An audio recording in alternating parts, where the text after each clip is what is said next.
is that we think it's time to stand up and be counted. We should not stand by and have our own government trample on the religious rights of this institution or any other institution in this country. Here's our answer. The issues before us are not partisan. They are constitutional issues. They are concerns of millions of Americans. We think it's appropriate to have this press conference right here. To my right, you see the statue that we walk by every day and probably don't pay much attention to. These are three of the founders of our country: Thomas Jefferson, John Adams, Benjamin Franklin. Ironically, the name of this exhibit is Appeal to Divine Providence. How interesting. To my left, over my left shoulder, is an exhibit honoring members of the greatest generation.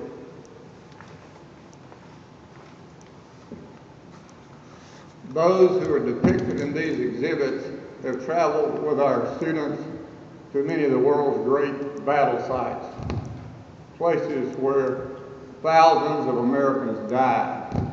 And they died for what? To defend our rights and our liberties, including religious liberty. In the last few days, I've thought about what would they think about what is happening today. Especially somebody like Benjamin Franklin, who was very skeptical of a strong central government. After all, he's the one who said God governs the affairs of man. I wonder how that'd be received in the national press nowadays. As we know, today is September the 17th, Constitution Day, the 225th anniversary. Earlier this morning, the College of the Ozarks, through its attorneys with Hush, Blackwell, and Sanders, filed a federal lawsuit in the U.S. District Court. It is College of the Ozarks versus the United States Department of Health and Human Services, the United States Department of Labor, and the United States Department of the Treasury. The issue is the so-called Affordable Care Act. Some call it Obamacare. It really doesn't matter whose name you put on it. It includes a mandate which we regard as offensive.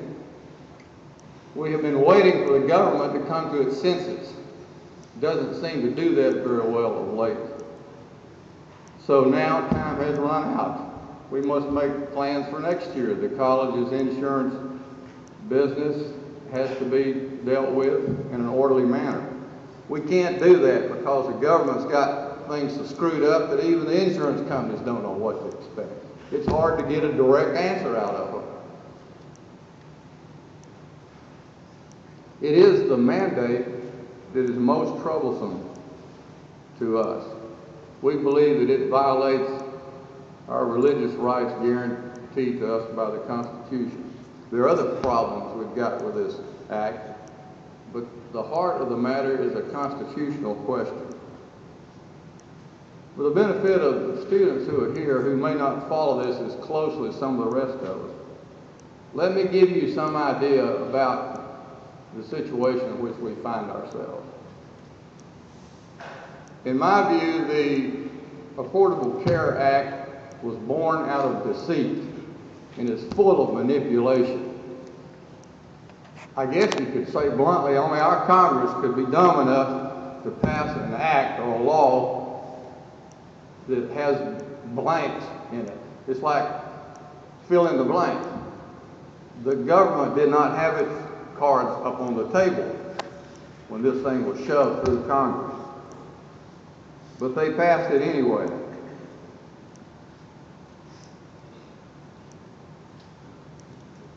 When the law was passed, the so-called Affordable Care Act, there were no guidelines in it for preventive care for women. it was said that they would be created later. And that's exactly what our government did. It waited a year. Its guidelines were not well received. The mandate that was dropped on us includes what many consider to be abortifacient drugs, sterilization, counseling, things that this college wants no part of. We've never paid for abortions or abortifacient drugs on the college's insurance plan, and we don't plan on doing it now if we can get out of it. Basically, this college subscribes to a biblical worldview. That's a higher standard than what's in Washington, D.C., I can assure you. When the government provided these guidelines, it also provided a new definition of what constitutes a religious employer. We have big problems with that. This has been a religious institution for over 100 years. It has been ruled in a federal court to be a pervasively religious institution exempt under Title VII as amended in 1972 with regard to religious discrimination. We are allowed to practice our religious beliefs. When the old, I guess you'd call it, exemption was being used, most religious organizations had no problem with that. But somehow when the Affordable Care Act was being implemented, somebody, somewhere, decided on a new definition of what constitutes a religious employer. In effect, the government created a double standard. Talk about entanglement with religion. How can an institution that for 40 years has been considered to be a pervasively religious institution, exempt as such under the proper laws of the land passed by Congress, now be led to believe that we're not religious enough to have the religious exemption? That won't pass the smell test. We don't accept that. And we don't believe that the third branch of government, the judiciary, will sustain it either. In recent months, we have seen the government basically backtracking and running away from this. Well, in this country, the government can run, but it cannot hide, because in the end, the people, us, the American people, we're going to have the final say. I think we have a right to know who wrote this new definition of a religious employer. Who are these unelected, faceless bureaucrats crawling around in Washington, D.C. that propose to tell us what our religious status is? I guess it's going to take a federal court to drag them out into the light of day. I mean, who is it? Would it be the secretaries of these departments? Would it be their lawyers? They got plenty of those inside the Beltway. Or did somebody write it for them? Seems to me, it looks to me like it's got the hands of Planned Parenthood all over it, and I don't know how anybody could have any respect for that organization.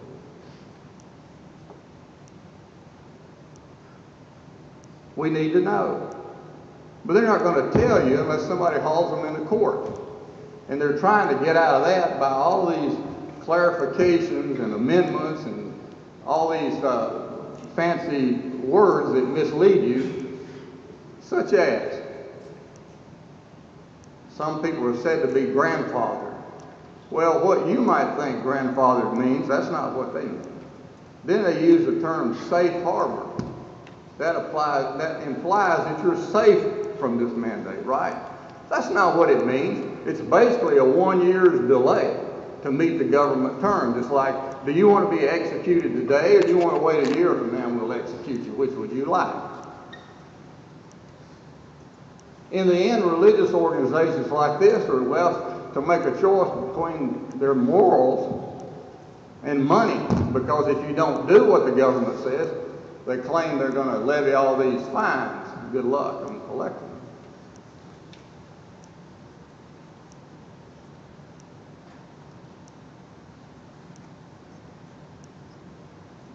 As most of you know, this college has as one of its goals patriotism. We say that we're educating students about our American heritage, civic responsibilities, love of country, and willingness to defend it. It's true. We have an obligation, especially here, by an institution that's supported by the goodwill and the money of the American people, to stand up and say, no, no, we won't do it until we have exhausted every legal remedy available to this institution. As far as I'm concerned, if we're going to play games with lawsuits and get delays in all the legal technicalities, believe me, I've had them explained to me in the last week or two. Well, then okay, then we'll sue the government again. And then we'll sue the government again and again, because it must be addressed. Now, I've got some advice for the government, as you could imagine. Go read the Constitution. What did they mean?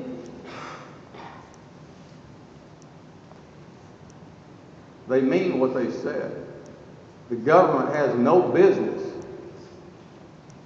establishing some sort of double standard for a religious employer. Can you imagine that? The government is going to do that? What does the government know about the policies of churches? And finally, the other message I've got for the government, make sure you get this down. Get over this anti-religious bias that seems to be pervasive in our land. This country was founded by God-fearing religious people. We tend to forget that. So get over it. We are who we are. This is America. The way we think we're being treated is un-American.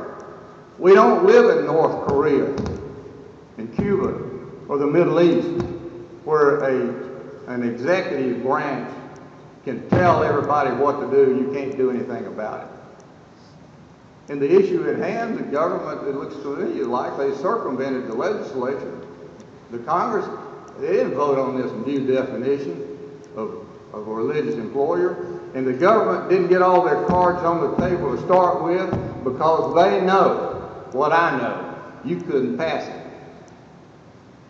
I don't believe we'd have an Affordable Care Act right now if the government had all its cards on the table. So what did they do? Delay, put it off, play games with names, hope it goes away. Once people get on the tape, they're like it. That's the way they think up in Washington, D.C. Well, that's not the way we think here. It's our hope and prayer that our government, will make an accommodation for the kind of people that help make America what it is. That's why this is the greatest nation on earth. Our rights were endowed by God, not the federal government.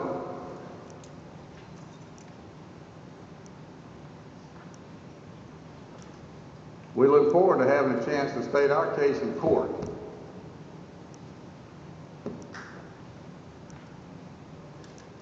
That's what the college has done, and that's why. I'll be glad to take a few questions here, and then